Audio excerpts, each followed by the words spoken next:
Plan तैयार कर लिया है। शराब घोटाले में फंसे केजरीवाल के लिए देश भर में सहानुभूति बटोरने की तैयारी की जा रही है। नमस्कार, मैं हूं विवेक शांडिल्य और आप देख रहे हैं आपका पसंदीदा डिबेट शो सबका हिसाब होगा। एक तरफ अदालती लड़ाई, दूसरी तरफ सड़क पर संग्राम, और अब आम आदमी पार्टी का आखिरी और सबसे घातक हथियार भी तैयार है, अनशन वाला प्लान। क्या यह अनशन केजरीवाल की रिहाई के लिए हो रही है या फिर सियासी वजन बढ़ाना मकसद है? दरअसल आम आदमी पार्टी ने आरोप लगाया है कि 12 दिन में केजरीवाल का वजन 4.5 किलो कम हो गया है। वो डायबिटिक हैं। ऐसे में गलत तरीके से गिरफ्तारी कर बीजेपी ने बहुत बड़ी गलती कर दी है। देश बीजेपी को माफ नहीं करेगा, भगवान बीजेपी को माफ नहीं करेंगे। क्या समझा जाए? आम आदमी पार्टी इस मुद्दे पर सियासी नफा तलाश रही है। क्या 24 की जंग में केजरीवाल की गिरफ्तारी के नाम पर सियासी सिंपैथी हासिल की जा रही है? क्या आम आदमी पार्टी देश का माहौल केजरीवाल के पक्ष में बना पाएगी? इन्हीं सवालों के साथ आज सबसे बड़ी डिबेट, मेहमानों का एक बड़ा पैनल हमारे साथ मौजूद रहेगा। इसके अलावा मेरी सहयोगी नैना यादव भी ग्राउंड जीरो से जुड़ेंगी, जो बताएंगे कि संजय सिंह कितने देर में तिहाड़ से बाहर आ सकते हैं। लेकिन सवाल मैं आपको बता देता हूं, जो दो टूक सवाल हम पूछते हैं। सवाल यह कि केजरीवाल की सेहत पर क्या सियासत कर रही है आम आदमी पार्टी? सवाल नंबर 2, अनशन करके क्या अदालतों पर दबाव बनाने की कोशिश की जा रही है? और सवाल नंबर 3, केजरीवाल की गिरफ्तारी से क्या 2024 के चुनाव में आम आदमी को फायदा होगा? इसी पर आज बड़ी बहस, डिबेट। लेकिन पहले एक रिपोर्ट देखते हैं। अरविंद केजरीवाल जी का पिछले 12 दिन में 4.5 किलो वजन घट गया। दिल्ली देश की राजधानी में 7 अप्रैल को जंतर मंतर पे 11 बजे से सामूहिक उपवास होगा। अनशन से उपजी आम आदमी पार्टी फिर से अनशन की राह पर चल पड़ी है। केजरीवाल समेत पार्टी के 3 दिग्गज नेता सलाखों के पीछे। अदालती लड़ाई जारी है, अब अनशन की भी तैयारी। लोग इस लड़ाई को आगे बढ़ाएं, ये देश व्यापी लड़ाई बने, इसके लिए 7 अप्रैल से सामूहिक उपवास का कार्यक्रम जो है लॉन्च किया जा रहा है। उसमें पूरे देश में कोई कहीं भी है, अपने घर पे है, अपने मोहल्ले में है, गांव में है, तहसील में है, जिले में है, मुख्य प्रदेश में है, कहीं भी सामूहिक उपवास कर सकता है। और दिल्ली देश की राजधानी में 7 अप्रैल को जंतर मंतर पे 11 बजे से सामूहिक उपवास होगा। आम आदमी पार्टी ने केजरीवाल की सेहत का मुद्दा उठाया है। मंत्री आतिशी का कहना है कि 12 दिन में केजरीवाल का वजन 4.5 किलो कम हो चुका है। अगर उन्हें कुछ हुआ तो बीजेपी को देश माफ नहीं करेगा। अरविंद केजरीवाल जी का पिछले 12 दिन में 4.5 किलो वजन घट गया है। एक डायबिटीज का पेशेंट होते हुए इतने कम समय में इतना ज्यादा वजन घटना कई प्रकार की कॉम्प्लिकेशंस पैदा कर सकता है। विरासत में अरविंद केजरीवाल के स्वास्थ्य को कुछ हो जाता है तो ये देश आपको माफ नहीं करेगा, यहां तक कि भगवान भी आपको माफ नहीं करेगा। आतिशी जी कह रहे हैं कि अरविंद केजरीवाल जी की तबीयत बिगड़ गई है, उनका 4.5 किलो वजन कम हो गया है। मुझे लगता है Guinness world book of record में नाम लिखा जाएगा कि किसी आदमी का एक दिन में 4.5 किलो वजन कम हो जाए, क्योंकि परसों तक तो उनका वजन ठीक था। जब वो आए थे कोर्ट के अंदर सबने देखा। तो 4.5 किलो वजन कम होने के लिए मुझे लगता है जैसे अरविंद केजरीवाल जी को झूठ बोलने के लिए Guinness world book of record में नाम दर्ज होगा, ऐसे ही वजन कम करने के लिए भी शायद उन्हीं का ही Guinness world book of record में नाम दर्ज होगा। सवाल उठता है कि क्या आम आदमी पार्टी केजरीवाल के मुद्दे पर सहानुभूति बटोरने की तैयारी कर रही है? क्या केजरीवाल के बहाने आप 24 का समीकरण सेट करना चाहती है? हालांकि राहुल गांधी कहते हैं कि ये लड़ाई लोकतंत्र को बचाने की है। ये जो लड़ाई है ये लोकतंत्र और कॉन्स्टिट्यूशन, संविधान को बचाने की लड़ाई है। एक तरफ कांग्रेस पार्टी और इंडिया अलायंस लोकतंत्र के लिए लड़ रहे हैं, संविधान के लिए लड़ रहे हैं, और दूसरी तरफ प्रधानमंत्री मोदी जी, अमित शाह जी और बीजेपी के लोग, आरएसएस के लोग संविधान को और लोकतंत्र को खत्म करने में लगे हुए हैं। संजय सिंह के बाहर आने से आम आदमी पार्टी को धार मिल गई है, लेकिन केजरीवाल समेत 3 बड़े नेता अब भी सलाखों के पीछे हैं। सवाल उठता है कि क्या आपके लिए 24 में केजरीवाल ही मुद्दा है, और क्या आम आदमी पार्टी ही चाहती है कि केजरीवाल का मुद्दा यूं ही गर्म रहे ताकि 24 में सियासी फायदा मिल सके? इन्हीं सवालों के साथ आज सबका हिसाब होगा।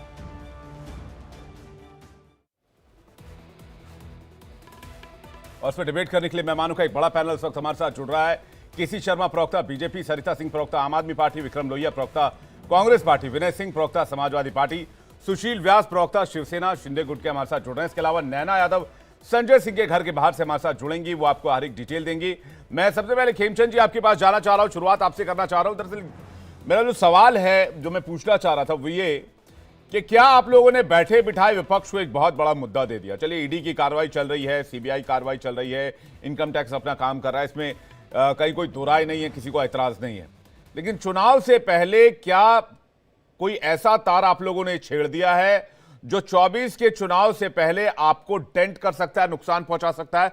आम आदमी पार्टी के साथ साथ विपक्ष को यूनाइट जो मुद्दा कर रहा है वो मुद्दा इस वक्त सियासी मैदान में है। नमस्कार, जय हिंद। देखिए, आम आदमी पार्टी पूरी तरीके से एक्सपोज हो गई और भारतीय जनता पार्टी इनिशिएटेड ये नहीं है, ये तो ईडी ने कार्रवाई की है और ईडी को हम रोक नहीं सकते और रोकना भी नहीं चाहिए। जितनी भी कानूनी संस्थाएं, जितनी भी संवैधानिक संस्थाएं, उनको अपना काम करने देना चाहिए। चाहे ईडी हो, सीबीआई हो, इनकम टैक्स हो, वो कानून के अनुसार चलती हैं और कानून अपना काम करता है, वो कर रही है। भारतीय जनता पार्टी का काम था विपक्ष में रहते हुए आम आदमी पार्टी के जो गलत काम है, जो उन्होंने करप्शन किया है, किकबैक लिया है, गलत पॉलिसी बनाई है, लोगों को नुकसान पहुंचाया है, उसको एक्सपोज करना। और वो हम लोगों ने अपने कार्यकर्ताओं के माध्यम से दिल्ली की जनता के बीच में जाके पूरी दिल्ली में उसको एक्सपोज किया। पूरी दिल्ली में हमने कार्यक्रम किए, पूरी दिल्ली में हम लोगों ने लोगों को समझाया, लोगों ने हमारा साथ दिया और हम इसमें कामयाब रहे। और इसीलिए आम आदमी पार्टी को पॉलिसी वापस लेनी पड़ी। हम लोगों ने साक्ष्य भी दिखाए, हम लोगों ने लिंकिंग भी दिखाई और अब ईडी, सीबीआई और जितनी भी संस्थाएं वो अपना काम कर रही हैं। आप लोगों ने कौन से साक्ष्य दिखाए? हम लोगों ने बताया कि किस तरीके से स्कूलों के पास, गुरुद्वारे के पास, ऐसे वार्डों में जहां पे पहले ठेके नहीं थे उन्होंने ठेके खोले। किस तरीके से जो पहले रिटेलर थे, वो रिटेलर और होलसेलर अलग होते थे, तो यहाँ पे क्या हो रहा है? मैं वो बात नहीं कर रहा। आपकी राजनीतिक लड़ाई है, आप लोग लड़िए, मुझे उससे कोई ऐतराज नहीं है। मैं ये कह रहा हूं, क्या आप लोगों ने एक बड़ा मुद्दा, ऐसा मुद्दा दे दिया है जिसके ऊपर पैन इंडिया प्रदर्शन करने वाली आम आदमी पार्टी? आप देखिए ना, देखिए, प्रत्यक्ष को प्रमाण की आवश्यकता नहीं होती है खेमचंद शर्मा जी। आप देखिए पिछले 5 दिन से टेलीविजन स्क्रीन पर क्या न्यूज चल रही है, किस बारे में बात हो रहा है? न देश के विकास के बारे में बात हो रहा है, न दूसरे मुद्दों पर बात हो रही है, सिर्फ एक मुद्दे पर बात हो रही है। आम आदमी पार्टी, अरविंद केजरीवाल, संजय सिंह, आम आदमी पार्टी के जो चीफ है अरविंद केजरीवाल के ऊपर सुनवाई, अदालती कार्रवाई, 24 घंटे यही चल रहा है टेलीविजन पर, इसी पर डिस्कस हो रहा है। मैं ये कह रहा हूं, मेरी बात समझिए मैं क्या कहना चाह रहा हूं। मैं तमाम मेहमानों को स्क्रीन पर लेकर आइए। मैं ये कहना चाह रहा हूं कि क्या 24 के चुनाव से पहले आप लोगों ने एक ऐसा मुद्दा छेड़ दिया? आप कह रहे ईडी कार्रवाई करी, मैंने उसमें पहली लाइन में कह दिया भाई हमें ईडी, सीबीआई, आईटी कार्रवाई करे, वो तो केंद्रीय एजेंसी अपना काम करेंगी। लेकिन 24 के चुनाव के पहले जो टाइमिंग की बात मैं हमेशा कहता हूं, बार बार आप भी मेरे साथ कई बार डिबेट में आए और जो दूसरे मेहमान मेरे साथ आते रहे उनके साथ भी मैं कहता हूं, जो टाइमिंग इस वक्त देखी जा रही है, क्या ये टाइमिंग इनएप्रोप्रिएट है? क्या ये टाइमिंग है एक ऐसी टाइमिंग है जिससे ओपोजिशन को फायदा होगा? इसको कैसे काउंटर कर रहे हैं आप? खेमचंद शर्मा जी, उसके बाद बाकी मेहमानों को मैं रुक कर रहा हूं। ये परफेक्ट समय है, सही समय है और इलेक्शन से कोई लेना देना नहीं है और भारतीय जनता पार्टी को नहीं, अरे सर, वो तो कह रहे हैं इलेक्शन से लेना देना है। रामलीला के मंच पर 27 दल एक साथ आकर खड़े हो गए। कांग्रेस, आम आदमी पार्टी जो पानी पी कर एक दूसरे को कोसते थे रामलीला मैदान में, जिस पार्टी को गाली देकर आम आदमी पार्टी का जन्म हुआ, वो साथ आ गए सिर्फ इसलिए कि भाई आपको भला बुरा कह सके और कह सके भाई हमें चुनाव नहीं लड़ने दे रहे। भैया देखिए क्या कैसा लोकतंत्र है इस देश में। इसी को तो एक्सपोज होना कहते हैं, सेल्फ एक्सपोज होना कहते हैं। जिस रामलीला मैदान में जिन 27 दलों की आप बात कर रहे हैं, उनके नेताओं के सामने ऐसे क्रॉस लगा के शरद यादव जी, शरद पवार भ्रष्टाचारी, सोनिया गांधी भ्रष्टाचारी, राहुल गांधी भ्रष्टाचारी, प्रियंका गांधी बड़ी भ्रष्टाचारी, क्योंकि उनके पति वाड्रा जी बहुत बड़े भ्रष्टाचारी, तो सबके सामने इन्होंने क्रॉस लगाया था। और फिर रामलीला मैदान में उन्हीं नेताओं के साथ ही खड़े रहे, उनके साथ हाथ में हाथ मिला के इन्होंने भाषणबाजी की। उनके कार्यकर्ता है, इसी को तो एक्सपोज करना कहते हैं। ये सेल्फ एक्सपोज हो चुके हैं। अब जनता के बीच में जाते जनता इनको सीरियसली नहीं लेती। इनके कार्यकर्ता जहां बाजार में खड़े होते हैं, भीड़ भाड़ में खड़े होते हैं, जो पैम्पलेट देने की कोशिश करते हैं, कोई पैम्पलेट नहीं लेता, क्योंकि उनको लगता है कि अगर हम आम आदमी पार्टी के कार्यकर्ता के साथ खड़े होंगे या उनके साथ फोटो खिंचवाएंगे तो हमारी भी जो इमेज है वो डेंट होगी। सर, आप कार्यकर्ताओं की बात कर रहे हैं, हैं आप इमेज की बात कर रहे हैं, इनके साथ तो देश की हर एक ओपोजिशन पार्टी खड़ी है। जो एनडीए के साथ नहीं है वो केजरीवाल जी के साथ है। क्या आप बताइए, कांग्रेस नहीं, मुझे आप खेमचंद शर्मा जी, मैं देखिए मैं निष्पक्ष सवाल पूछता हूं। देखिए, मेरी नियत में कोई खोट नहीं है। मैं आपको बताना ये चाहता हूं, खेमचंद जी, मैं आपको ये बताना चाहता हूं कि जो काम कांग्रेस पार्टी नहीं कर पाई, इस देश की सबसे बड़ी और पुरानी पार्टी रही कभी, इस देश की सबसे पुरानी पार्टी आज भी है। जो काम टीएमसी नहीं कर पाई, जो काम समाजवादी पार्टी नहीं कर पाई, जो काम डीएमके, जो काम एआईएडीएमके पार्टी नहीं कर पाई, जो काम शिवसेना नहीं कर पाई, जो काम एनसीपी नहीं कर पाई, वो काम अरविंद केजरीवाल की पार्टी ने कर दिया। सभी नेताओं को एक साथ लाकर खड़ा कर दिया अपने मंच पर। देखिए, ये इंडी गठबंधन का इंटरनल मैटर है, कौन कर पा रहा है कौन नहीं कर पा रहा है, मैं उस पर ज्यादा कमेंट नहीं करूंगा, लेकिन इससे वो सेल्फ एक्सपोज हो रहे हैं, इनसे उनको आप इसको चैलेंज नहीं मान रहे ना, मैं बस ये जानना चाह रहा हूं। मैं आपको बताऊं क्यों नहीं, क्योंकि लॉजिकल है। ये ग्रुप ऑफ दी जो फेल लीडर हैं, जो एक्सपोज लीडर हैं, जिनको जनता ने रिजेक्ट कर दिया है, जो करप्शन केसेज में इन्वॉल्व हैं, सीरियस करप्शन केसेज में इन्वॉल्व हैं, चाहे तो वो जमानत पे हैं, चाहे वो जेल में है, उनके नेता जेल में हैं, उनके पार्टी के अध्यक्ष जेल में है। ये सारे ऐसे नेता जब इकट्ठे हो जाते हैं तो उनके साथ जनता नहीं इकट्ठी हुई है। जब जनता का समर्थन होता है, जनता इकट्ठी होती है, तो वो चैलेंज होता है। आज आप जाइए, किसी भी स्टेट में जाइए ना, आम आदमी पार्टी के ठीक है, मैं आपका प्रोस्पेक्ट ये हो सकता है, आपकी पार्टी ये सोच के चल रही होगी कि भाई हमने इनको एक्सपोज कर दिया, लेकिन अरविंद केजरीवाल और विपक्ष को लगता है कि हमें एक बहुत बड़ा मुद्दा मिल गया। खासकर आम आदमी पार्टी को तो एक बहुत बड़ा होराइजन मिल गया है। अगर साउथ के नेता आकर भी अगर दिल्ली में मंच शेयर कर रहे हैं तो वो न्यूज साउथ में भी चल रही है, दक्षिण में भी चल रही है। आप समझिए मैं आपको किस ओर ले जाना चाह रहा हूं। मैं आपके पास लौटूंगा, विक्रम जी के पास जाऊंगा जवाब के लिए, लेकिन मेरे सहयोगी नैना मुझे स्क्रीन पर दिख रही है। नैना को फुल स्क्रीन लेकर आइए मेरे साथ। नैना, क्या चल रहा है इस वक्त संजय सिंह के घर के बाहर? संजय सिंह की रिहाई कितने देर में हो सकती है, क्या जानकारी है आपके पास? देखिए विवेक, सबसे महत्वपूर्ण बात ये, मैं पहले तस्वीर दिखा दूं कि संजय सिंह के घर के बाहर मौजूद है। यहाँ पर उनके पार्टी कार्यकर्ता और जो समर्थक हैं वो भी यही इंतजार कर रहे हैं कि आखिर उनके नेता कब आएंगे। लेकिन जो हमारे सूत्रों के हवाले से बड़ी खबर है उसमें थोड़ा वक्त अभी लगेगा, लगभग 1 से 2 घंटे का, क्योंकि ये खबर है कि जो अभी जेल अथॉरिटीज के पास में बेल ऑर्डर नहीं पहुंचा है। दूसरी बात ये कि जो जेल प्रोसीजर है उसके अकॉर्डिंग लगभग 8 बज सकते हैं। अब बात ये भी कि आखिर जब वो जेल से बाहर निकलेंगे तो क्या होगा। सबसे पहले मंदिर जाने की बात है और फिर उसके बाद में जाएंगे मुख्यमंत्री अरविंद केजरीवाल के घर पर, सीएम आवास पे जाएंगे, जहां पर संजय सिंह का परिवार ऑलरेडी वहां पर मौजूद है। और उसके बाद में पार्टी कार्यकर्ताओं को संबोधित करने के लिए पार्टी दफ्तर जाएंगे। एक नया बिगुल और नया जोश फूंकने की कोशिश होगी। जो सियासत हमें देखने को मिल रही है वो जरूर एक तस्वीर नजर आएगी, लेकिन उसके लिए थोड़ा इंतजार और करना पड़ सकता है। विवेक, ठीक है नैना, फिलहाल आपका बहुत बहुत शुक्रिया। जैसे ही कोई अपडेट हो हम आपसे दोबारा कनेक्ट करेंगे और आपसे तस्वीर और जानकारी दोनों साझा करेंगे जो आप दर्शकों तक पहुंचाइएगा। लेकिन फिलहाल आपका धन्यवाद। मैं विक्रम जी के पास आ रहा हूं। विक्रम जी, करप्शन पर एक्शन हो रहा है, खुद को बता रहे हैं जैसे कि महान जो सत्यव्रत राजा थे, राजा हरिश्चंद्र, कि भाई हमने तो बड़ा ऐसा कोई काम कर दिया कि भाई आप लोगों ने भी कहा था कि भाई बहुत बड़ा घोटाला हुआ है और इसको लेकर अब देश भर में अनशन की तैयारी है। अनशन तो वो था जब अन्ना आंदोलन में रामलीला मैदान में देखने को मिला था, जब लोकपाल के लिए अन्ना हजारे ने अनशन किया था। आज की तारीख में करप्शन पर एक्शन है तो फिर देश भर में अनशन है। देखिए विवेक भाई, बहुत अच्छा आप सवाल, बड़ा अच्छा सवाल आप पूछ रहे हैं। मैं 2 बात बड़ी गंभीर रूप से कहना चाहता हूं कि जिस प्रकार से करप्शन पे वार होने की बात होती है, बहुत सुनने में अच्छा लगता है कि करप्शन पे वार, लेकिन जो भ्रष्टाचारी हैं, जब वो भ्रष्टाचारी भारतीय जनता पार्टी को ज्वाइन कर लेते हैं और जब भारतीय जनता पार्टी को ज्वाइन कर लेते हैं तो उनका भ्रष्टाचार समाप्त हो जाता है। बड़ा दुखद लगता है कि देश के अंदर कहा क्या जाता है, करा क्या जाता है और दिखाया क्या जाता है। मतलब सब चीज़ में फ़र्क है, करने में, बताने में, दिखाने में, हर चीज़ में फ़र्क है। अब आप देखिए, शुभेंदु अधिकारी, नारायण राणे, अजीत पवार, नवीन जिंदल, अशोक चौहान, हेमंत शरण बिश्वा, आपको एक एक नाम मैं ऐसे बताऊं कि जिन लोगों का व्यापम के अंदर इतने बड़े बड़े नेता, कई लोगों की हत्याएं हो गई उसमें। आज हम ये कहना चाहते हैं कि जो असली मुद्दा है, महिला सुरक्षा इस देश के अंदर चौपट है। आप देखिए बच्चियों के साथ बलात्कार होना, बुजुर्ग घर में सेफ नहीं है। आप देखिए सबसे ज़्यादा घरों के अंदर बुजुर्गों की हत्याएं हो रही हैं, चोरी चकारी बढ़ रही हैं, लूट खसोट बढ़ रही है, स्नैचिंग बढ़ रही है। क्यों? क्योंकि बेरोजगारी बहुत हो गई है। जी। मैं आपसे कहना चाहता हूं, मैं भारतीय जनता पार्टी की सरकार से, देश के प्रधानमंत्री साहब से निवेदन करना चाहता हूं कि आप जिस प्रकार की देश के अंदर राजनीति कर रहे हैं उसकी जरूरत नहीं है। जरूरत है आपकी विकास के मुद्दों पे ध्यान देने की।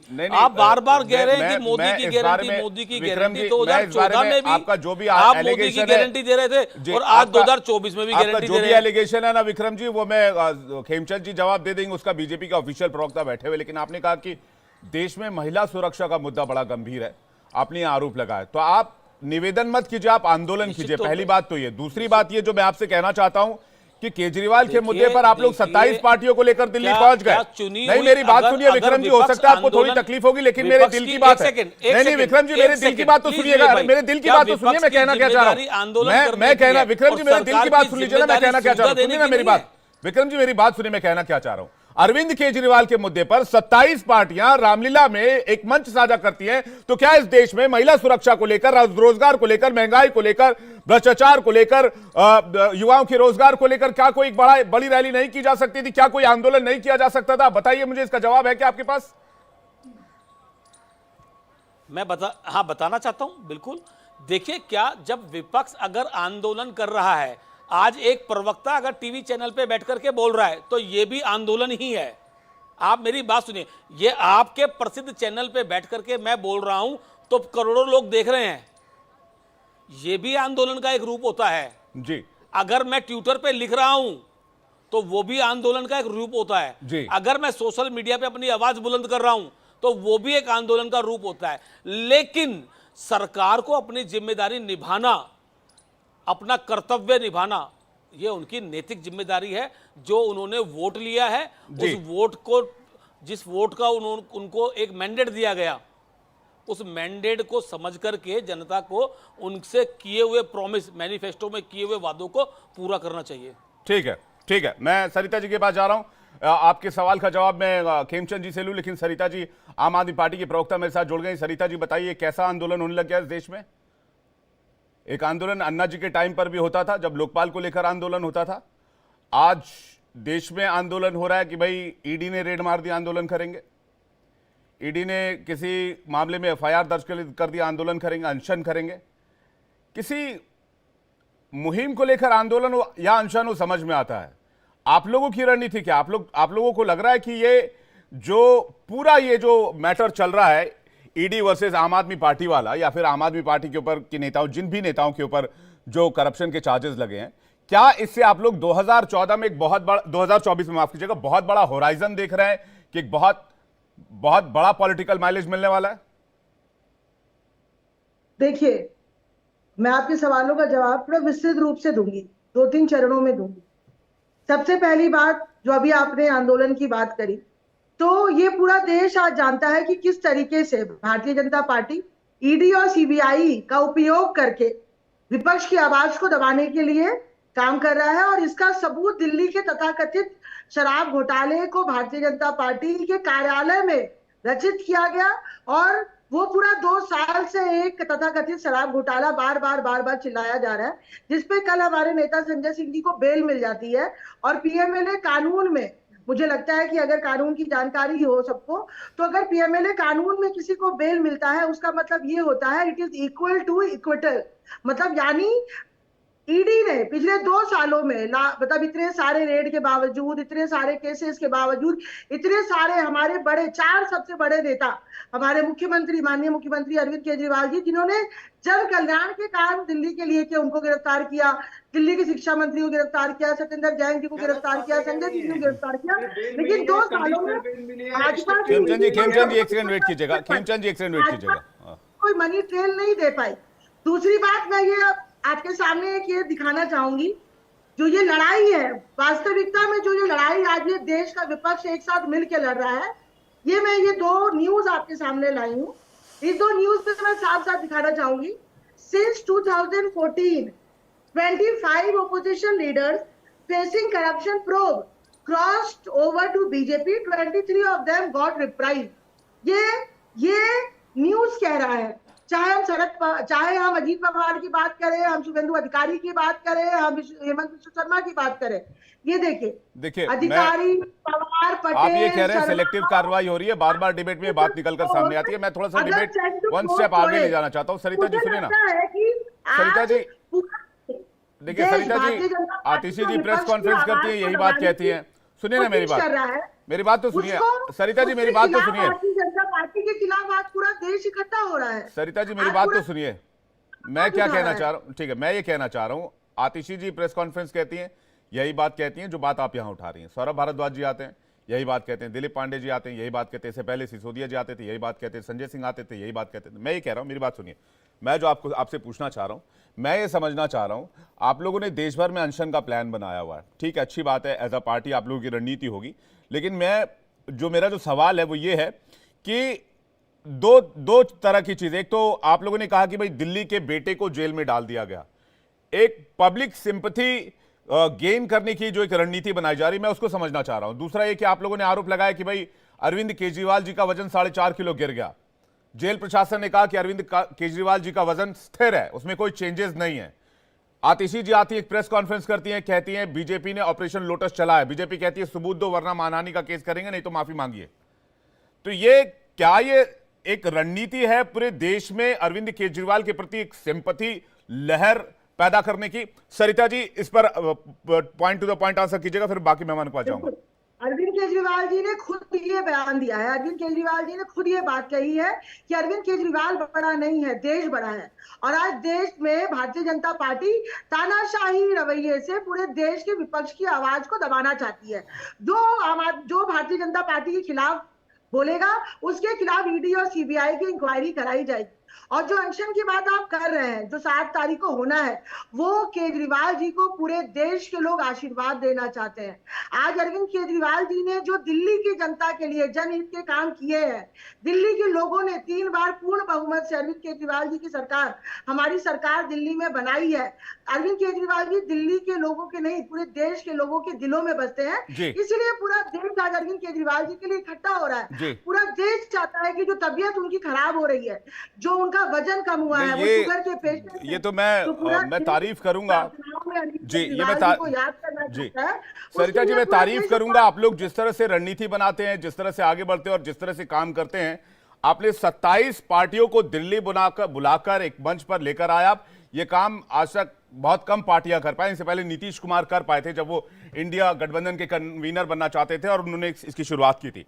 तो आप लोगों ने बहुत मास्टर स्ट्रोक इसको कह सकते हैं कि 24 के पहले एक पैन इंडिया अगर किसी पार्टी की चर्चा हो रही है तो वो आम आदमी पार्टी की चर्चा हो रही है, अरविंद केजरीवाल की चर्चा हो रही है, नॉर्थ से लेकर साउथ तक अरविंद केजरीवाल की चर्चा हो रही है। मैटर चाहे जो भी हो, आप लोग कह रहे हैं कि भाई ईडी सीबीआई का दुरुपयोग हो रहा है। मैं समाजवादी पार्टी के प्रवक्ता के पास जाऊं, विनय सिंह जी के पास और सुशील व्यास जी का आपके पास आऊं, लेकिन केसी शर्मा जी कुछ कहना चाह रहे हैं, इस पर अपना रिएक्शन देना चाह रहे हैं। केसी शर्मा जी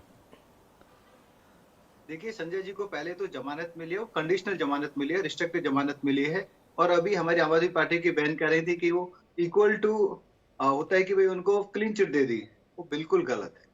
और दूसरा, जब आप लीगली डिफेंड नहीं कर पाए केजरीवाल जी को प्रोटेक्शन नहीं दे पाए, प्रोटेक्शन नहीं दिलवा पाए, तो अब आप कह रहे हैं कि हेल्थ ग्राउंड पे उनको प्रोटेक्शन मिले, हेल्थ ग्राउंड पे उनको जमानत मिले। ये सब चीजें क्या है, एक के बाद एक जिस तरीके से आप सीरीज देखोगे, सिर्फ और सिर्फ इमोशनल कार्ड खेलने की कोशिश है कि वो इमोशनल कार्ड से कहीं ना कहीं सिंपैथी मिल जाए। लेकिन लोगों को पता है कि वही केजरीवाल जी हैं जो लड़ाई लड़ते थे करप्शन के खिलाफ, तो इनको सिंपैथी भी मिलती थी, सपोर्ट भी मिलती थी, दिल्ली इनके साथ खड़ी थी और इनको जिताया भी, इनको सीएम बनाया, मल्टीपल टाइम सीएम बनाया। लेकिन अब ये करप्शन को बचाने के लिए, करप्ट लोगों को बचाने के लिए और खुद के करप्शन को छुपाने के लिए लड़ाई लड़ रहे हैं। और उन्हीं लोगों के साथ लड़ाई लड़ रहे हैं जिनको करप्ट कहते थे, जिनके परिवार को ये कहते थे गलत पॉलिटिक्स है, परिवार की पॉलिटिक्स नहीं होनी चाहिए, और आज फैमिली की पॉलिटिक्स कर रहे हैं, परिवार की पॉलिटिक्स कर रहे हैं। इसीलिए इनका कोई भला नहीं होने वाला।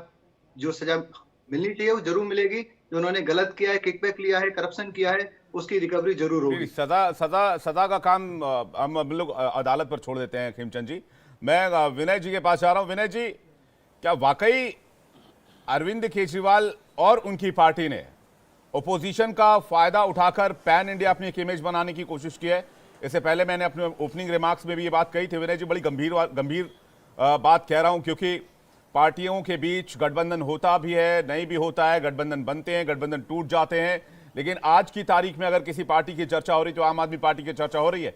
इतनी चर्चा कभी अखिलेश यादव की, समाजवादी पार्टी की, कांग्रेस की, टीएमसी की, एआईएडीएमके की, डीएमके की, एनसीपी की, शिवसेना की नहीं हुई, कभी नहीं हुई। मैंने नहीं देखा कि 4-4, 5-5 दिन तक किसी एक पार्टी को इतनी बड़ी कवरेज मिल रही हो।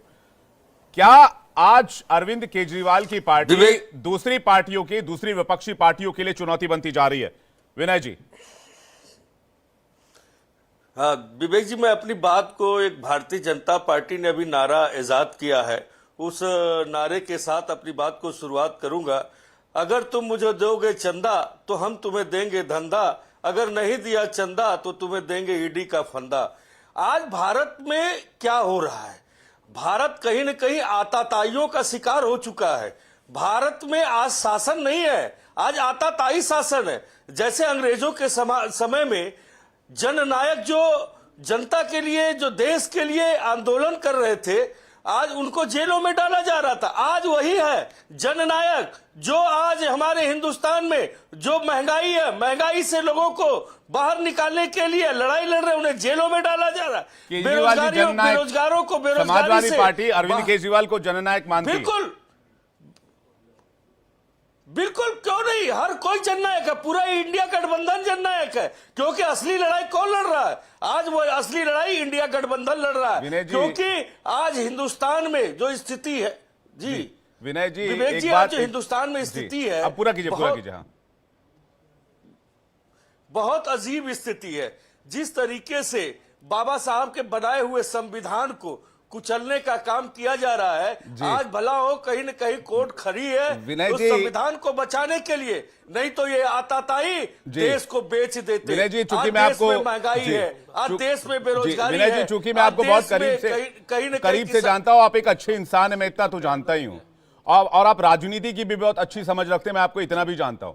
लेकिन मैं आपसे यह जानना चाह रहा हूं कि आम आदमी पार्टी ने इंडिया गठबंधन में शामिल होने का फैसला किया, लेकिन आम आदमी पार्टी ने क्या किया? मेरी बात बहुत गंभीर बात कह रहा हूं।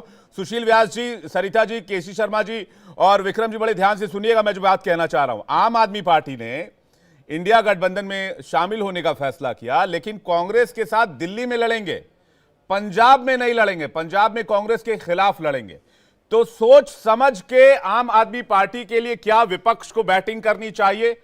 मैं किस ओर इशारा कर रहा हूं? जितने प्रबुद्ध जन है, जितने बुद्धिजीवी मेरे साथ जुड़े हुए हैं, जितने मेरे दर्शक जुड़े हुए हैं, वो इस बात को समझेंगे और इस बात पर अपने रिमार्क्स भी देंगे। मैं सोशल मीडिया पर भी बोलता हूं, वो भी सोशल मीडिया पर अपनी बात रखें। लेकिन क्या फ्यूचर में आप लोग जिस पेस के साथ, जिस इंटेंसिटी के साथ, जिस मजबूती के साथ आप खड़े हैं आम आदमी पार्टी के साथ, कल को अगर आम आदमी पार्टी एक बहुत बड़ी पार्टी बन जाती है, 5-6 स्टेट में आम आदमी पार्टी की सरकार बन जाती है, सेंट्रल में एक बड़ी भूमिका में आ जाती है, क्या वही आम आदमी पार्टी आपके साथ खड़ी होगी? अभी तक के पिछले 10-12 साल के इस आम आदमी पार्टी के अगर हम फिलॉसफी को देखें या फिर उनके रास्ते को देखें तो क्या आपको ऐसा लगता है? विनय जी, छोटा जवाब, फिर मैं जल्दी से शिवसेना के मेरे मेहमान सुशील जी के पास जा रहा हूं। विनय जी, मेरी दो बातें बड़े शॉर्ट में सुन लीजिएगा। आज की जो स्थिति है, आताताई सरकार को हटाने के लिए पूरा इंडिया गठबंधन कितनी खूबसूरती के साथ, आपसी समझ के साथ, कितनी अंडरस्टैंडिंग के साथ चुनाव लड़ रहा है। आपस में कोई मतभेद नहीं है इन सब चीजों के होने के बावजूद। दूसरी चीज, अभी बार बार आप एक चीज कह रहे थे कि क्या आंदोलन और मुद्दों को लेकर के नहीं होना चाहिए। मैं पूछना चाहता हूं, मीडिया से भी पूछना चाहता हूं, आपसे भी पूछना चाहता हूं। लद्दाख में 21 दिन से लोग अनशन पर बैठे हैं, पूरा लद्दाख बैठा है।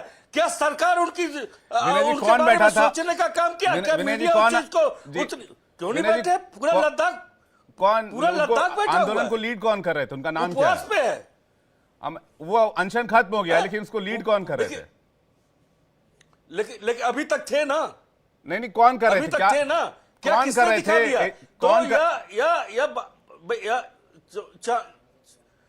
ये बात ये नहीं है कि कौन आंदोलन कर रहा। आंदोलन समाजवादी पार्टी के एक आंदोलन से जन्म ही हुआ है। आंदोलन समाजवादी पार्टी ने बराबर किया है, लेकिन इस आताताई सरकार को हटाने के लिए आप ये कह रहे हैं कि इस देश में आताताई सरकार के खिलाफ विपक्षी गठबंधन एकजुट हुआ है। लेकिन सुशील जी, आपकी मुस्कुराहट काफी जवाब दे रही है। बिल्कुल भाई सुशील जी, आप लोगों के लिए तो खतरे की घंटी तो बजी गई। आप मुस्कुराइए, चाहे जो कुछ कीजिए, लेकिन आप कुछ तो कुछ करना ही पड़ेगा। आप लोगों ने एक तो पहले विपक्षी गठबंधन को एकजुट होने का मौका दिया, अब जब एकजुट हो रहे हैं तो आप मुस्कुरा रहे हैं। विवेक जी, मैं इनकी हताशा और निराशा पे मुस्कुराहट आ रही है। सवाल केजरीवाल जी पे जो एक्शन हुआ वो न्यायिक प्रणाली के अंतर्गत हुआ, देश के बाबा साहब आम्बेडकर के बनाए गए न्याय प्रणाली के तहत हुआ। कोई उसको जाके चैलेंज करे ना, उसको राजनीतिक तरफ से चर्चा करने का कोई मतलब। वो गए हैं आज हाई कोर्ट में, उनका आर्ग्यूमेंट हुआ है, जजमेंट रिजर्व किया हुआ, न्यायिक प्रक्रिया। अभी हमारी बहन कह रही थी कि ये वो उनको ऐसा बेल मिल गया कि इसे मान लो उनको एक्विट कर दिया, ऐसा नहीं है। न्यायालय ने बहुत स्पष्ट शब्दों में अपने जजमेंट में कल कहा, जो मेरी जानकारी है, कि हम मेरिट में गए बिना, चूंकि ईडी कर रही है, हमको कस्टडी की जरूरत नहीं है, इसलिए उनको हम ये जमानत दे रहे हो, इसको प्रेसिडेंट के रूप में न लिया जाए। यानी कल के जजमेंट को कोई भी आगे नजीर के रूप में यूज नहीं किया जाएगा। तो कल का जजमेंट विभिन्न परिस्थितियों के तहत दिया गया, तो उसको अगर हम उस तरह से कहने जाए उन्हें उनको एक्विट कर दिया, वो बात गलत है। दूसरी चीज, हमारे कांग्रेस के साथी कह रहे थे, कुछ नेताओं के नाम ले रहे थे, एक नाम उन्होंने लिया, चूंकि मैं भी महाराष्ट्र से आता हूं, अशोक चौहान जी का नाम लिया। मैं उनको याद दिलाने चाहता हूं कि ये 2024 फरवरी के पहले हफ्ते तक श्रीमान अशोक चौहान जी कांग्रेस के बड़े नेता हुआ करते थे, 2 बार मुख्यमंत्री कांग्रेस के रहे, और इस फरवरी के 2024 के यानी 60 दिन पहले तक वो कांग्रेस के बिहाफ पर जो गठबंधन दूसरी पार्टियों के साथ बन रहा था उसमें मुख्य नेता के रूप में जा रहे थे। तो मैं जानना चाहता हूं मेरे भाई लोहिया जी से कि वो भ्रष्टाचारी कब हो गए? फरवरी के बाद हो गए या उसके पहले से थे? पहले से थे तो जिम्मेदारी हमारी है कि आपकी है? ये सारी चीजें स्पष्ट होनी चाहिए। कहने के लिए हम कुछ भी कह जाए, कुछ हमारे भाई कह रहे थे 23, 24, 25 नेताओं के ऊपर केस थे, आज ही एक राष्ट्रीय विक्रम जी आ रहा किसी के बीच में नहीं बोला, मैं किसी के बीच में नहीं बोला। ठीक है, सुशील जी बोलिए। ये एक तरीका होता है। मैं सबकी बहुत शांति से बात सुनी कि 23-24 नेताओं का नाम उन्होंने बता दिया कि गए, और इनका जैसे ही भाजपा के साथ गए उनके सारे पाक साफ हो गए, ऐसा नहीं है। आज ही एक राष्ट्रीय वर्तमान पत्र है, सुशील जी वो कहते हैं आपके पास कोई वॉशिंग मशीन नहीं हुए हैं जिनके केस कोई नहीं, वो कहते हैं कि आप, सुशील जी वो कहते हैं आपके पास कोई वॉशिंग मशीन है, आप नेताओं को बुलाते हैं, वॉशिंग मशीन में डालते हैं, फिर वो ठीक हो जाते हैं। विवेक जी, जवाब दे रहा हूं कि अगर कोई चीज कहने के पहले आप फैक्ट चेक कर लीजिए कि किसके खिलाफ केस बंद हुए हैं, किसको स्टे मिला हुआ है, किसकी जांच चल रही है। ये पूरी चीज है, हवा में कोई भी चीज कह देना। आज ही अगर किसी को नहीं पता हो तो मेहरबानी करके एक राष्ट्रीय पेपर है, मैं जो नाम नहीं लेना चाहता आपके चैनल पे, उसमें सारे नेताओं के बारे में डिटेल आई है कि किसका केस बंद नहीं हुआ है, किसको कौन जमानत पे है, किसको स्टे मिला हुआ है। कृपया जांच ले, कोई यथास्थिति को जांच के कुछ बयान दे। ठीक है, जिम्मेदार पार्टियों के। ठीक है, मैं एक सेकंड विक्रम जी आ रहा हूँ, पूरा जहाँ। ठीक है विक्रम जी जल्दी जाओ, सरिता जी के पास जा रहा हूँ। मैं जवाब ले लेता हूँ। हाँ, मैं एक छोटी सी बात करना चाहता हूँ। ये साहब कह रहे थे कि मैं महाराष्ट्र से आता हूँ, अभी मित्र बोल रहे थे कि महाराष्ट्र में अशोक चौहान जी पहले भ्रष्टाचारी थे या बाद में भ्रष्टाचारी हैं। अरे प्रधानमंत्री जी से आप ने मंच से कहा कि 70,000 करोड़ के घोटालेबाज अजीत पवार, तो अजीत पवार को जब प्रधानमंत्री जी ने 70,000 करोड़ का घोटालेबाज कहा, जब दिल्ली के मुख्यमंत्री जेल जा सकते हैं, झारखंड के मुख्यमंत्री जेल जा सकते हैं, तो अजीत पवार को जेल क्यों नहीं भेजा गया? आज तक ईडी ने उनको कस्टडी में क्यों नहीं लिया? यहां बैठ करके चाटुकारिता करना आसान होता है मित्र, लेकिन एक्शन देश के तमाम नेताओं के लिए कानून बराबर है। देखिए विक्रम जी, पर्सनल रिमार्क्स नहीं, मैं अपने डिबेट की चीजें पसंद नहीं करता हूं। सुशील जी आपको जवाब देंगे, एक मिनट आप सुन लीजिए, प्रफुल्ल पटेल जी को क्लीन चिट देने का काम किसने किया? की मर्यादा को तोड़ा गया तो हमें भी तोड़ना आता है। नहीं, मैं कह रहा हूं, मैं मेरे डिबेट में मैं पर्सनल रिमार्क्स अलाउ नहीं करता हूं। मैंने विक्रम जी से रिक्वेस्ट किया है, सुशील जी जवाब दीजिए। मैं विक्रम जी, ठीक है, एक सेकंड विक्रम जी, देखिए 1-on-1 जाने की आवश्यकता नहीं, 1-to-1 जाने की आवश्यकता नहीं। सुशील जी जवाब देंगे। सुशील जी सरिता जी को स्क्रीन पर लिख रहा है, सुशील जी जवाब देंगे। सुशील जी जवाब देंगे अजीत पवार वाले सवाल का, उसके बाद सरिता जी के पास जा रहा हूं। सुशील जी, लोहिया जी ने बहुत सही कह दिया कि इनके पास अशोक चौहान जी के बारे में जो कहा उसका कोई जवाब नहीं है। नंबर 1, अजीत पवार जी के बारे में 27 जून 2023 को भोपाल में प्रधानमंत्री ने जो भाषण दिया जिसकी वो जिक्र कर रहे हैं, मैं उनको भाषण कहीं भी अगर उनको आर्काइव में मिलता है तो कृपा करके लोहिया जी जाकर के वापस सुन लीजिएगा। उन्होंने पार्टी विशेष का नाम लिया, एनसीपी, किसी नेता का नाम नहीं लिया प्रधानमंत्री जी ने। अगर नेता का नाम लिया हो तो बताइए। उन्होंने पार्टी का, दल का नाम लिया। अब दल तो शरद पवार जी के साथ भी है, अजीत पवार जी के साथ भी। अब कौन से दल, अब वो तो भविष्य बताएगा। तो कृपा करके जरा फैक्ट जांच लें। ठीक है, मैं सरिता जी के पास जा रहा हूं। सरिता जी, आपने कहा कि भाई बेल मिलना इक्वल टू इक्वटल होता है, यानी कि लगभग निर्दोष मान लेना, ऐसा माना जाता है। तो भाई आप सरिता जी, लोग इस बात का जवाब जानना चाह रहे हैं कि भाई अगर संजय जी को बेल मिली तो सत्येंद्र जी को क्यों नहीं मिली, मनीष जी को क्यों नहीं मिली? केजरीवाल जी पर अभी भी सुनवाई चल रही है। अगर मनीष जी और सत्येंद्र जी लंबे समय से सलाखों के पीछे हैं तो क्या वो इक्वल टू इक्विटल कैटेगरी में नहीं आएंगे वो? जी बिल्कुल, मैं इसका जवाब देना चाहूंगी। देखिए, हम तो ये मानते हैं कि भगवान के घर में देर है अंधेर नहीं, है ना। और कल मंगलवार का दिन था और हमारे लिए जीत की शुरुआत कल हुई है। अगर हम पीएमएलए कानून की बात करें तो पीएमएलए कानून में जो संशोधन भारतीय जनता पार्टी ने किया था, उसके बाद में ये तो साफ तौर पे जाहिर है कि पहले कानून में ऐसा हुआ करता था कि you are innocent until you are proven guilty, but PMLA साफ तौर पे ये कहता है कि you are guilty until you are proven innocent. तो इसलिए बेल मिलना अपने आप में बहुत बड़ी बात है पीएमएलए कानून के अंतर्गत। दूसरी बात, ये भारतीय जनता पार्टी, ब्रिजभूषण शरण सिंह की पार्टी के लोग अगर आज ये भ्रष्टाचार की बात करेंगे तो मैं तो इनसे साफ तौर पे ये पूछना चाहती हूँ, आपके माध्यम से पूरा देश ये जानना चाहता है कि जो 60 करोड़ की रिश्वत शरद चंद्र रेड्डी ने भारतीय जनता पार्टी को दी, तो अभी तक कोई ईडी इंक्वायरी क्यों नहीं हुई? अभी तक कोई सीबीआई इंक्वायरी क्यों नहीं हुई? मगुंडा रेड्डी जो एनडीए अलायंस से चुनाव लड़ रहे हैं लोकसभा का, जिनको भारतीय जनता पार्टी टिकट दे देती है, वो भी तो अक्यूज थे, उनके खिलाफ कोई एक्शन क्यों नहीं हुआ?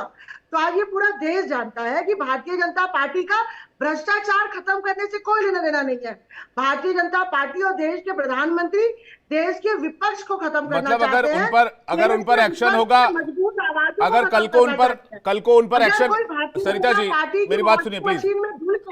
भारतीय जनता पार्टी ज्वाइन कर लेता है तो उसको भारतीय जनता पार्टी, सरिता जी मेरी बात सुनिए, मैं क्या कहना चाह रहा हूँ। सरिता जी, कल को अगर कोई भारतीय जनता पार्टी की तानाशाही के खिलाफ नहीं टेकता है, ठीक है, तो अगर कल को शरद रेड्डी के खिलाफ कोई अरेस्ट वारंट दोबारा से आ जाता है, उनके खिलाफ दोबारा से कार्रवाई हो जाती है, उनको दोबारा अरेस्ट कर लिया जाता है, तो फिर ये बाकी अरेस्टिंग और बाकी कार्रवाई सही है फिर सरिता जी?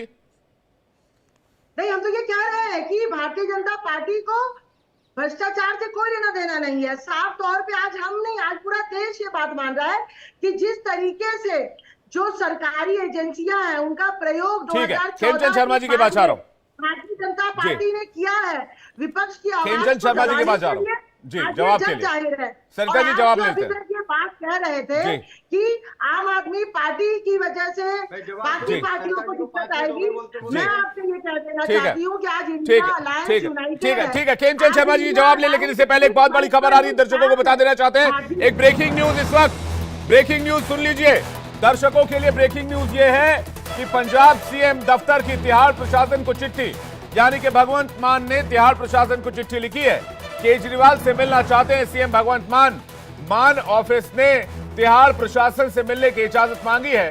केजरीवाल से मिलना चाहते हैं भगवंत मान, पंजाब के मुख्यमंत्री अरविंद केजरीवाल से मिलना चाहते हैं, आम आदमी पार्टी के मुखिया से मिलना चाहते हैं, पंजाब के सीएम भगवंत मान केजरीवाल से मुलाकात करना चाहते हैं और इसके लिए सीएम ऑफिस से तिहाड़ प्रशासन से चिट्ठी लिखकर इजाजत मांगी गई है। खेमचंद शर्मा जी के पास जा रहा हूं। खेमचंद शर्मा जी, सरिता जी के सवालों का जवाब, आपका टर्न। खेमचंद, देखिए, आम आदमी पार्टी के प्रवक्ता बहुत सारी चीजों को छिपा रहे हैं, वो बता नहीं रही है कि कंडीशनल बेल मिली है और कोर्ट ने साफ साफ कहा है कि इस बेल को आधा नहीं बनाया जा सकता केजरीवाल जी को बेल देने के लिए या किसी और को बेल देने के लिए।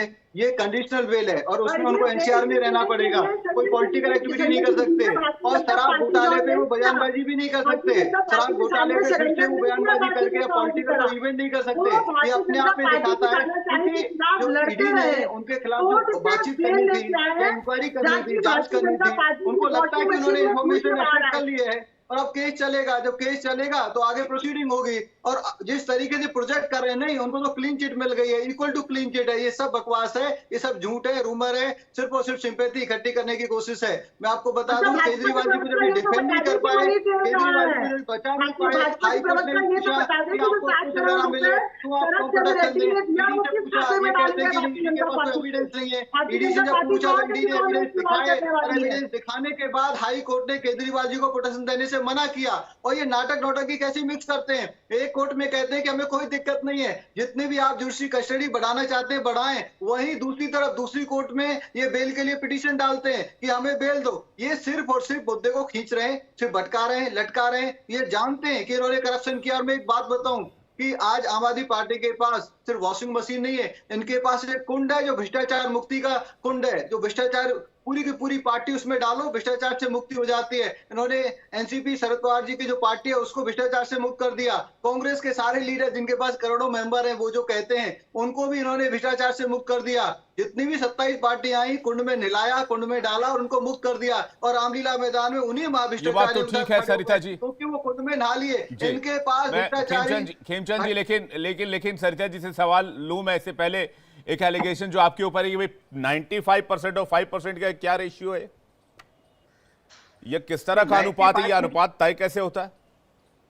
95-5% का क्वेश्चन रिपीट करेंगे, क्या एलिगेशन लगाया इन्होंने?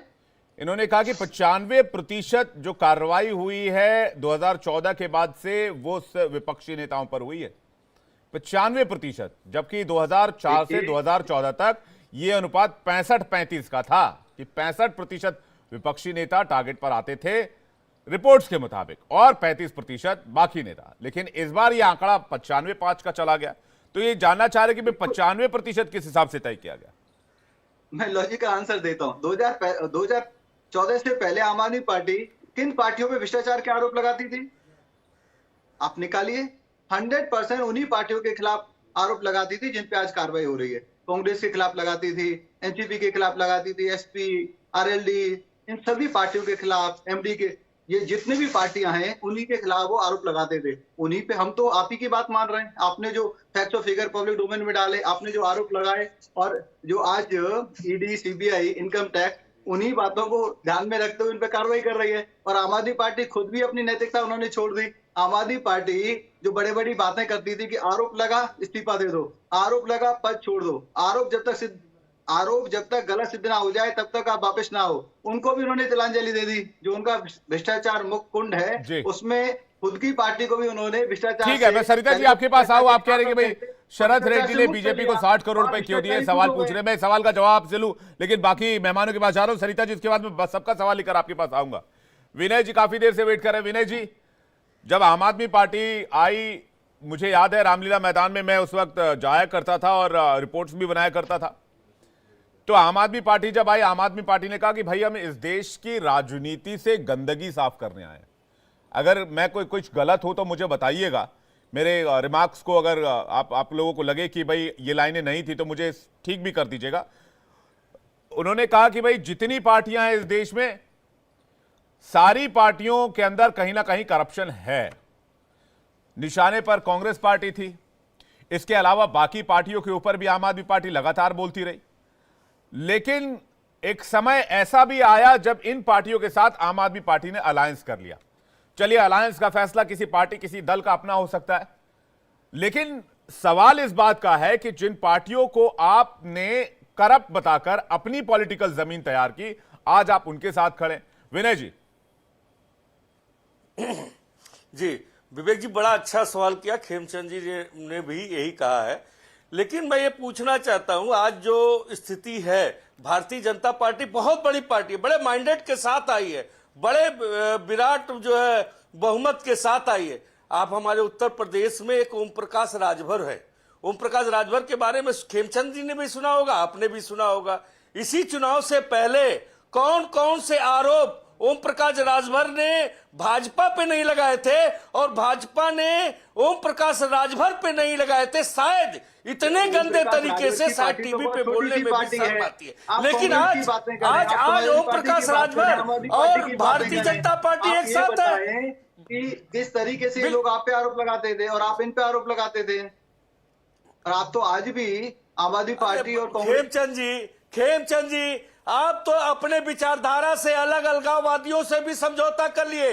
आपका कोई स्तर है हिंदुस्तान के अगर सबसे कोई करप्ट पार्टी है तो वह है भारतीय जनता पार्टी। आप देखिए, आप जो अपने आप को ये इलेक्टोरल कहते थे बॉन्ड कि भाई है, हम लक्ष्य के उसमें आधार जितनी पे भी राजनीति हिंदुस्तान करते की हैं, करप्ट ऐसे पार्टियां लोगों हैं, के आधार पे चाहे भारतीय जनता शरद पार्टी रेड्डी राजनीति हो, नहीं करती। उन्होंने 5 करोड़ भारतीय दिया, जनता 6 पार्टी महीने में सत्ता के उनका साथ बेल हो राजनीति गया। करती है। ये भारतीय जनता पार्टी भ्रष्टाचार रीति का नीति के अड्डा आधार है। पे करती है, जितने विचारधारा भी के आधार अल्ली पे बाबा करती है, के जो बाहुबलियों एक के आधार पे समूह है, राजनीति जो करती। अल्ली बाबा आज का हम सब गिरोह सीख रहे है, हैं, आज कौन वो से भारतीय बाहुबली जनता कहाँ जा रहे पार्टी हैं, के और अंदर बाहुबली अल्ली किस बाबा पार्टी के से नेतृत्व में पार्टी आज को विराजमान दर्ज रहा है। है, कौन हिंदुस्तान पार्टी की को सबसे बचाने की करप्ट कोशिश पार्टी करती है, कौन पार्टी आज को महमूद भारतीय करने की जनता कोशिश पार्टी करती बन चुकी है। तो आप समाजवादी लोगों को पार्टी शर्म भी नहीं की आता बात ना है। करे, हिंदुस्तान को समाजवादी बर्बाद पार्टी करने पर की तुले बातें हुए ना हैं, करे। कहते हैं तो भ्रष्टाचार मिटाएंगे। आप माल्या से पैसे लेके माल्या को देश छोड़ने से बाहर, देश से बाहर कर देते हैं। आप जी। नीरव मोदी से घूस लेकर के उसको देखिए, ये तो आरोप प्रत्यारोप का दौर चलता ही रहेगा, लेकिन 24 के पहले ये सियासी दंगल बहुत बड़ा हो गया। विनय जी खेमचंद जी, एक एक करके देखिए, बात समझ में नहीं आएगी। अगर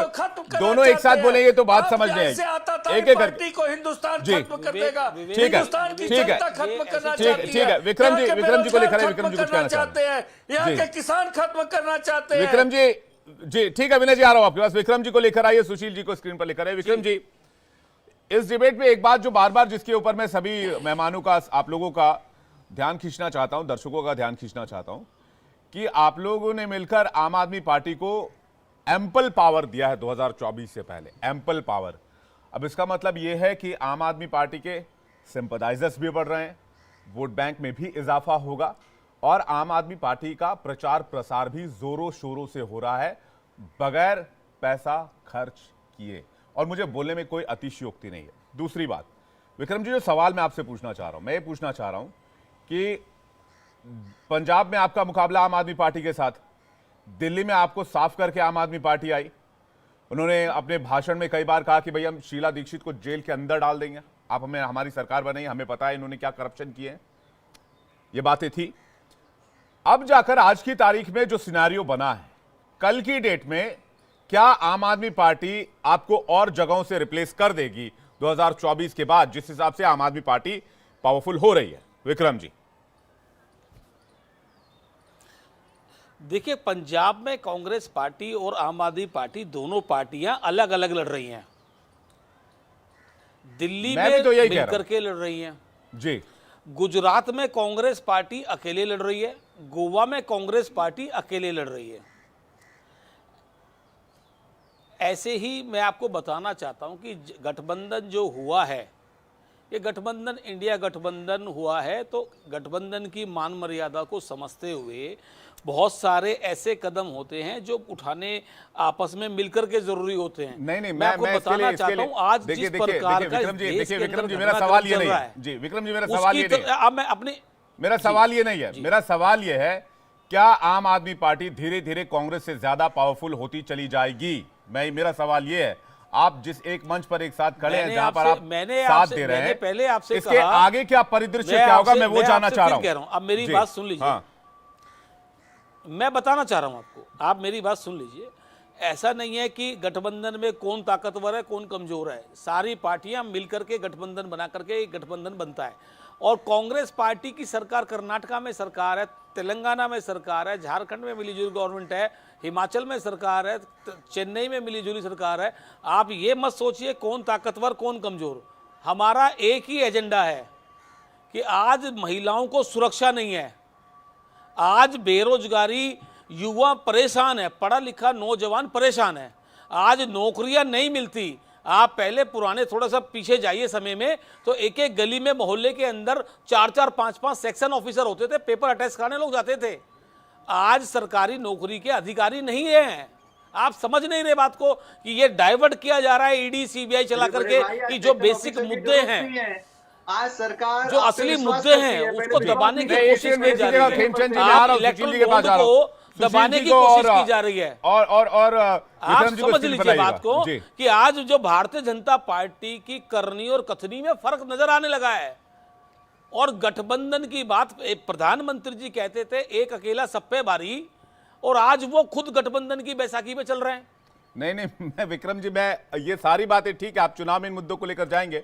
जो बात मैं जो समझना चाह रहा हूं, दर्शकों का जो रिक्वेस्ट मेरे पास बार बार आ रहा है, मेरा सवाल ये है कि क्या 24 से पहले आम आदमी पार्टी को आप लोगों ने बहुत ज्यादा पावरफुल कर दिया है, और आम आदमी पार्टी पावरफुल होगी तो इस देश की ही एक राजनीतिक पार्टी है, राष्ट्रीय स्तर की पार्टी है, मुकाबला आप ही लोगों से करेगी। आप लोगों के ही वोट बैंक से किसी का वोट जाएगा? कांग्रेस पार्टी ने ना आम आदमी पार्टी को पावरफुल किया है, ना टीएमसी को किया है, ना एसपी को किया है, ना आरजेडी को किया है। कांग्रेस पार्टी ने जो मजबूत किया है, इंडिया गठबंधन को मजबूत किया है। अब देखिए, मैं तो इशारा ही कर सकता हूं, बाकी आप समझदार हैं, मेरे इशारे को समझ रहे होंगे। सुशील जी कुछ कहना चाह रहे हो? सुशील व्यास जी कुछ कहना चाह रहे हो? सुशील जी, नहीं, आप मुझसे कुछ पूछना चाह रहे थे। मैं वही पूछना चाह रहा था जो सवाल मेरा विक्रम जी से था, वही सवाल आपसे भी है। उनका एलिगेशन कुछ और है कि भाई मुद्दों पर बात नहीं कर रहे हैं, मुद्दों को डाइवर्ट करने के लिए ईडी सीबीआई को लेकर आ रहे हैं, क्योंकि 24 का चुनाव है और सरकार एंटी इनकम्बेंसी के लहर से जूझ रही है। सुशील जी, नहीं, सारी प्रक्रिया जो हो रही है, जो जिसके खिलाफ भी कोई एक्शन हो रही है, कोई ये तो बता दे कि किस कानून के खिलाफ जाकर हुई, किस कानून को तोड़ा गया, और वो कोर्ट में जा रहे हैं, कोर्ट उनको अगर कोई रियायत नहीं दे रही है, तो कहीं न कहीं जो कुछ प्रक्रिया चल रही है, जो कार्रवाइयां हो रही है, वो कानून के तहत हो रही है। कोई ये कह रहा है कि बिना कानून के, कानून को तोड़ के हो रही है। और अगर ऐसी बात थी तो जब केजरीवाल जी 8-10 समन पे नहीं गए ईडी के बुलाने पे, तब किसी ने नहीं कहा ये गलत हो रहा है। आज उनकी जगह कोई, मान लो शिवसेना या बीजेपी, कोई नेता हालात बद से समन के बदतर बाद होते जा रहे हैं, हाजिर नहीं होता, महंगाई आसमान छू रही है, गलत है। नहीं, मैं सवाल मेरे से जो प्रश्न पूछा गया, आमदनी अठन्नी खर्चा रुपया, एक एक करके विक्रम जी, एक एक करके प्लीज वेट कीजिएगा। सरिता जी का टर्न है, सरिता जी को लेकर आइएगा और सुशील जी को स्क्रीन पर लाइएगा। विक्रम जी थोड़ा सा वेट कीजिएगा, मैं आ रहा हूं। थोड़ा सा वो भूत उतारिए जरा, जी, सबको सुनना सीखिए। तो ये सवाल है कि अगर कोई दूसरी पार्टी का नेता 8-8 समन पे नहीं जाता ईडी के सामने, तो क्या वो जायज होता? तो सवाल है, एक प्रक्रिया के तहत कुछ काम हो रहा है, तो इसमें किसी को बड़ा बनाना, मजबूत बनाना, ऐसा हमें तो कहीं नहीं लग रहा देश में कि उनके प्रति कोई सिंपैथी कहीं मिल रही हो। सवाल है कि आपका ये पहला नेता नहीं गया है, इन्हीं की पार्टी के चौथे नेता है तो जेल में गए हैं इसी कांड में। सवाल वो नहीं है कि अनशन तो कर रहे हैं, 7 तारीख को अनशन का ऐलान किया है, देश भर में अनशन करेंगे, देश भर में कार्यक्रम करेंगे। अब ऐसा है विवेक जी, चुनाव की घोषणा हो चुकी है, हर आदमी अपना इवेंट करता है, ठीक है, वो हो जाए, लेकिन जनता सब जानती है, जनता इस देश की प्रबुद्ध है, जनता बहुत समझदार है, जनता जानती है कौन क्या है। ठीक है सरिता जी, उस बात से चिंतित नहीं है। ठीक है सरिता जी, जब समन्स आ रहे थे तो समन पे अरविंद केजरीवाल जी को जाना चाहिए था, हालांकि उनका जवाब यह है कि भाई उन्होंने उसका लीगली आंसर भिजवाया था कि आपका समन असंवैधानिक है, इस तरह का जवाब दाखिल किया गया था। लेकिन कह रहे जब वो प्रक्रिया चल रही थी, जब समन को दरकिनार किया जा रहा था, तो फिर उस समय ये अनशन और ये आंदोलन क्यों नहीं हुआ था? वो भी तो एक कानूनी प्रक्रिया थी, आज भी कानूनी प्रक्रिया फॉलो हो रही है, तो आज आप कह रहे हैं कि ईडी सीबीआई का दुरुपयोग हो रहा है। सरिता जी, ये बात हम पिछले 2 साल से लगातार कह रहे हैं कि भारतीय जनता पार्टी ईडी और सीबीआई का दुरुपयोग कर विपक्ष की आवाज को दबाने की कोशिश कर रही है। और ये जो भी मैं भारतीय जनता पार्टी की जो प्रवक्ता है जो भी कह रहे थे, तो मैं तो इनकी हालत समझ सकती हूँ कि खिसियानी बिल्ली खम्बा नोचे वाली बात इनकी है कि शरद चंद्र रेड्डी जो भारतीय जनता पार्टी को 60 करोड़ का रिश्वत दे देता है, उस पर इनके पास कोई जवाब नहीं है। मंगुट्टा रेड्डी जिसको आंध्र प्रदेश से एनडीए अलायंस टिकट दे देती है, उस पर ये कोई जवाब नहीं दे पाते हैं। पूरा देश आज जान चुका है कि नरेंद्र मोदी जी भारतीय जनता पार्टी जो आम आदमी पार्टी ने ली 2% से 12% कमीशन किया और 6% से ज्यादा किकबैक लिया, जिसमें आपने जीएसटी कम की, आपने एक्साइज कम किया, और जो मार्जिन बचा, मार्जिन के तहत आपने जो कमीशन गोली की, ब्लैक मनी ली, हवाला किया, उसको कहते हैं। एक एक करके खेमचंद शर्मा में आ रहा हूं आपके पास, खेमचंद शर्मा में आ रहा हूं आपके पास, मैं आ रहा हूं आपके पास। आम आदमी पार्टी और लॉजिकल बात ना करें, इससे आपकी क्रेडिबिलिटी डाउन होगी, इससे आपकी विश्वसनीयता खत्म होगी। आप लॉजिकल बात नहीं करेंगे तो कोई आपको सीरियस नहीं लेगा। पूरा विपक्ष भारतीय जनता पार्टी आप लोगों ने लिया रिश्वत, आप लोगों ने लिया, समुदाय की धज्जियां भारतीय जनता पार्टी उड़ा रही है। आज पूरा देश उसको चुनाव कर रहा है। आप पहले कहते हैं तो भारतीय जनता पार्टी को बहुत कष्ट है, क्योंकि उनको ये नजर आ रहा है कि 2024 में देश की जनता भारतीय जनता पार्टी को पहाड़ का रास्ता दिखाने वाली है। देश की जनता ये समझ चुकी थी कि जो ये जुमले करके भारतीय जनता पार्टी सरकार में आई थी, उसका अपना कोई वादा पूरा नहीं कर पाई है। कोई एक एक करके दोनों की तरफ से एक एक करके सरिता जी का जवाब पूरा होना चाहिए जी। भ्रष्टाचार से लेना देना नहीं है, वो पूरी तरीके से राजनीति करके विपक्ष की आवाज को दबाने की कोशिश। खेमचंद जी देखिए बिल्कुल सही कहा, भारतीय जनता पार्टी को भ्रष्टाचार करने से कोई लेना देना नहीं है, भ्रष्टाचारियों पे कार्रवाई करने से लेना देना है। भारतीय जनता पार्टी ना खाती हो ना खाने देगी। और अभी इन्होंने बात की कि भाई केजरीवाल जी की, इसका अगर भ्रष्टाचारियों से लेना देना है तो शरद चंद्र रेड्डी से पहले तक कोई कार्रवाई क्यों नहीं हुई? बमुत्रा रेड्डी को आपने टिकट कैसे दे दिया? अजीत पवार जी आपकी पार्टी में कैसे आ गए? बिंदु अधिकारी पे आप क्या बोलेंगे? हेमंत बिस्वा शर्मा को आपने आसाम से मुख्यमंत्री कैसे बना दिया? ऐसे ढेरों एग्जाम्पल है जिसमें भारतीय जनता पार्टी ने साबित कर दिया कि वो भ्रष्टाचारियों के साथ खड़ा है। भारतीय जनता एक एक करके सरिता जी खेमचंद शर्मा जी एक एक करके भ्रष्टाचारी पार्टी है, इसीलिए 60 करोड़ का रिश्वत वो शरद चंद्र रेड्डी से लेती है और जिसपे आज पूरी भारतीय जनता पार्टी बात करने को तैयार नहीं है। पर पूरा देश ये बात देख रहा है, समझ रहा है, जान रहा है। और इसीलिए 2024 में जो ये 400 पार का नारा लेके आए हैं, 40 के नीचे से भारतीय जनता पार्टी सिमटने वाली है, क्योंकि पूरे देश को पता है कि नरेंद्र मोदी देश में पार्टी शरद रेड्डी के बारे में बात की जा रही है, इसमें कुछ तथ्य मैं क्लियर करना चाहता हूं। 3 अप्रैल को एक सेकंड सरिता सिंह जी आपका सवाल सिर्फ बीजेपी से, एक सेकंड सुनिए ना प्लीज सुनिए मेरी बात, सुनिए मैं क्या कहना चाह रहा हूं, सुनिए सरिता जी प्लीज। मैं सुशील व्यास जी से कमेंट लूंगा, फाइनल आंसर, उसके बाद मैं आगे बढ़ूंगा।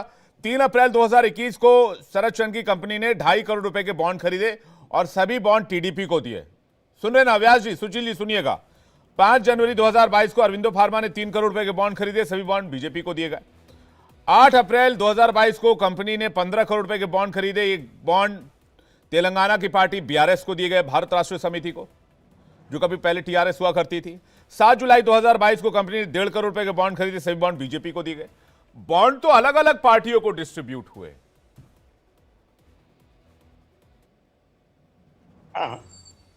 ये सच्चाई है।